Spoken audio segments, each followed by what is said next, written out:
तो गाइस कैसे हैं आप सब लोग। Rise of the human Lord के एपिसोड 81 के साथ हाजिर हो। तो लास्ट एपिसोड के एंड पे हमने देखा था कि म्यूरियम अलायंस का सीन दिखाता है जहां पर म्यूरियम अलायंस जस्टिस अलायंस जो भी है, तो वहां पर दो एल्डर आपस में बैठे होते हैं, जनरल स्ट्रेटजिस्ट और साथ में यहाँ पर पवेलियन लीडर बैठे होते हैं। दोनों आपस में डिस्कस कर रहे होते हैं क्योंकि इस साल पूरे साल यहाँ पर बहुत सारे लोग किडनैप हुए हैं, तकरीबन 100 से भी ज्यादा लोग किडनैप हो चुके हैं, जिसके ऊपर वो लोग चर्चा कर रहे होते हैं और सोच रहे होते हैं कि अब हम लोग यहाँ पर क्या करें।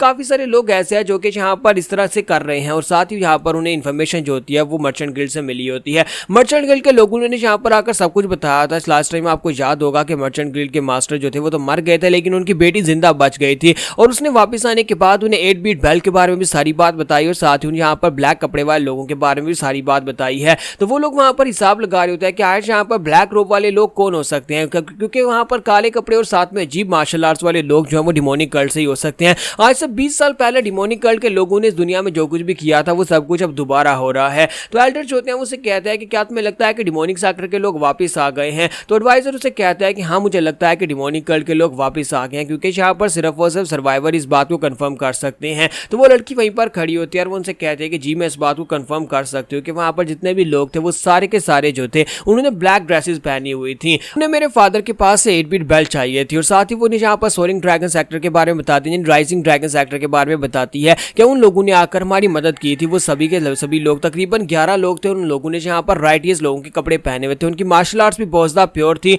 और उन लोगों ने मेरे फादर को और मुझे बचाने की पूरी कोशिश की थी और उसके बाद उन लोगों ने हमें यहाँ तक एक्सकोर्ट भी किया था। तो मास्टर सूची कहते हैं कि चाहे हम लोग यहाँ पर इस बात को कितना इन्वेस्टिगेट क्यों ना करवा ले, लेकिन मुझे यहाँ पर हीनान के राइजिंग सेक्टर के बारे में कोई पता नहीं चल रहा। यानी कि मुझे यहाँ पर ऐसे किसी राइजिंग ड्रैगन सेक्टर के बारे में पता ही नहीं चल रहा कि ऐसा कोई सेक्टर है भी या नहीं। ऐसा लगता है जैसे ये किसी ने फेक नाम बनाया हो अपनी पहचान को छुपाने के लिए। तो सेक्टर लीडर से कहता है कि लेकिन यहाँ पर कितने सारे सर्वाइवर्स हैं जिन्होंने यहाँ पर राइजिंग ड्रैगन सेक्टर का नाम सुना है। इसके अलावा यहाँ पर कुछ और केसेस भी ऐसे हैं जिसमें वो शावलिन के मॉन्क और साथ में टाउस जिन लोगों ने वापस आकर हमें इस बारे में कंफर्म किया था और साथ ही यहाँ पर मास्टर चो के केस को हल करते वक्त यानी कि ह्यूमनली स्वॉर्ड सेक्टर और सोरिंग सेक्टर के बीच में यहाँ पर जो झगड़ा हुआ था उसको सॉल्व करते वक्त भी राइजिंग ड्रैगन सेक्टर के लोगों का नाम वहां पर आया था। इसका मतलब यह है कि राइजिंग ड्रैगन सेक्टर के नाम का कोई ना कोई सेक्टर तो जरूर है, हमें इसे और ज्यादा इन्वेस्टिगेट करना चाहिए। सेक्टर लीडर मास्टर जूजी से कहता है कि लेकिन मुझे एक बात की समझ नहीं आ रही, क्या तुम्हें वाकई में लगता है कि ऐसा पॉसिबल है। कहा जा रहा है कि वहां पर एक लड़का है जो कि यहाँ पर ब्लैक डेथ स्क्वाड यानी कि उन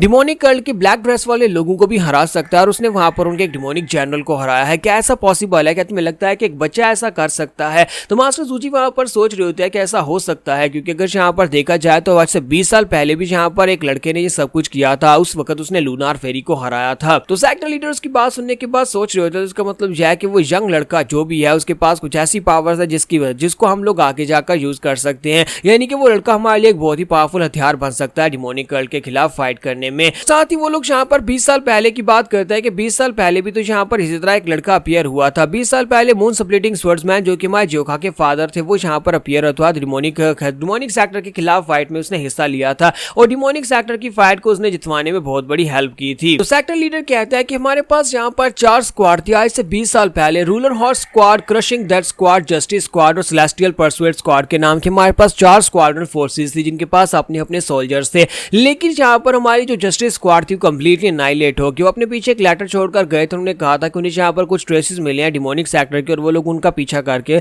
उन्हें ढूंढने के लिए जा रहे हैं। लेकिन उसके बाद पता चला कि पूरी की पूरी जस्टिस स्क्वाड के सभी लोगों को मार दिया गया है और उस वक्त डिमोनिक कल्ट के लोगों ने ये सब कुछ किया था। हालांकि सबको ऑफिशियली रिकॉर्ड नहीं किया गया क्योंकि हम नहीं चाहते कि म्यूरियम के नाम के ऊपर एक दाग लगे कि डिमोनिक सेक्टर के लोगों ने किस तरह से एनाइलेट कर दिया था। लेकिन ये सब कुछ सारे का सारा किया धरा डार्क सेक्टर के लोगों का था, यानी डिमोनिक सेक्टर के लोगों का ही किया धरा था। मास्टर सूची उसे कहता है कि तुम्हारे कहने का मतलब यह है कि जिस स्क्वाड को जो कि हमारी काफी ज्यादा पावरफुल स्क्वाड थी उसको यहाँ पर डार्क सेक्टर हैंडल नहीं कर सका, उसे यहाँ पर एक लड़के ने अकेले हैंडल कर लिया है। तो सेक्टर लीडर उसे कहता है कि जितनी बातें हमें पता चल रही हैं आजकल म्यूरियम के अंदर उस लड़के के काफी ज्यादा चर्चे और मुझे लगता है कि वो लड़का वाकई में इस कैपेबल है कि वो ये लड़का ये कर सकता है। मास्टर सूची उसे कहता है कि ये तो बहुत ही अच्छी बात है कि वो लड़का काफी ज्यादा स्ट्रॉन्गर है, लेकिन मुझे एक बात की समझ नहीं आ रही कि अगर यहाँ पर कुछ उल्टा हो गया तो फिर क्या करेंगे। जैसे कि हम सभी को अच्छी तरह से पता है कि वो लड़का जो है वो स्ट्रेंथ में आगे राइज कर रहा है और आगे जाने के बाद वो एक स्ट्रॉन्गर हीरो बनेगा और सकता है कि वो 10 स्ट्रॉन्गेस्ट मार्शल मास्टर्स में भी उसका नाम हो जाए। लेकिन अगर वो यहाँ पर ग्रीन फॉरेस्ट के किंग की तरह नोटोरियस या फिर बैंडेड बन जाता है या फिर वो क्रिमिनल बन जाता है तो फिर तो हमारे लिए एक दुश्मन भर जाएगा और हमें काफी ज्यादा दिक्कत हो जाएगी।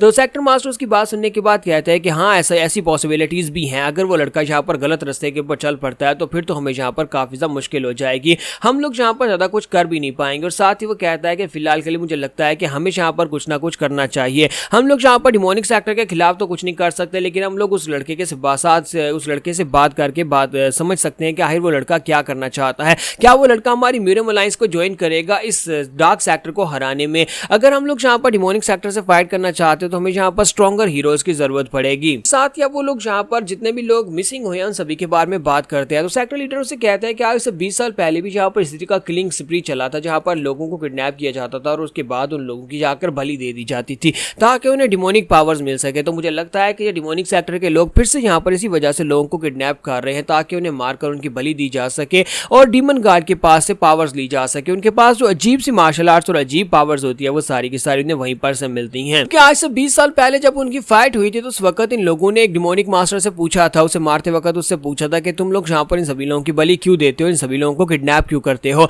तो उसने मरते वक्त उनसे कहा था कि इन सभी लोगों की बलि देकर हम लोग स्ट्रॉन्ग बन रहे हैं, यानी कि इतने सारे लोगों को मारकर इनकी बलि देकर हमें स्ट्रॉन्ग पावर्स मिलती हैं, जिसकी वजह से हम लोग अपनी मार्शल आर्ट्स को रेगुलर मार्शल आर्ट से बेहतर बना सकते हैं। मास्टर सूजी उसे कहते हैं कि क्या तुम्हें वाकई में लगता है कि उस वक्त 20 साल पहले जो बंदे ने वहां पर मरते वक्त कहा था उस डिमोनिक सेक्टर के ने, क्या तुम्हें लगता है कि वो बात वाकई में सच हो रही है? क्या डिमोनिक सेक्टर के लोग इस वक्त 20 साल के बाद आकर लोगों को किडनैप करके उनकी बलि देकर अजीब सी पावर्स हासिल कर रहे हैं? तो मास्टर सूजी उसे कहते हैं कि हाँ, मुझे लगता है कि ऐसा हो सकता है, क्योंकि यहाँ पर 20 साल के बाद दोबारा से वही सब कुछ स्टार्ट हुआ है। और डिमोनिक सेक्टर के लोगों के बारे में तुम तो जानते हो कि उनकी पावर लेवल्स काफी ज्यादा अजीब होती हैं। तो मास्टर सूजी उसे कहता है कि मुझे यहाँ पर उनके एक बेस के बारे में पता चला है। मुझे लगता है कि डिमोनिक सेक्टर का एक बेस उस जगह के ऊपर हो सकता है जहां पर कुछ बैंडर्स माउंटेन्स के अंदर रहते हैं। तो क्या मैं वहां पर जस्टिस स्क्वाड के लोगों को भेजूं? तो सेक्टर लीडर से कहता है कि मैं जस्टिस स्क्वाड के लोगों को नहीं खोना चाहता। तो सेक्टर मास्टर सूची से कहते हैं तो फिर क्या मैं आसपास के सेक्टर से कहूं कि उनसे रिक्वेस्ट करता हूं कि वो लोग यहाँ पर इस मसले को इन्वेस्टिगेट करें, क्योंकि ये माउंटेन्स उनके इलाके में आती है। तो फिर ये बेस्ट रहेगा कि वो लोग अपनी आर्मीज बनाकर वहां पर जाएं और जाकर इसको इन्वेस्टिगेट करें कि अगर वो लोग वाकई में डिमोनिक सेक्टर से ताल्लुक रखते हैं तो फिर उन सभी को एलिमिनेट कर दिया जाए।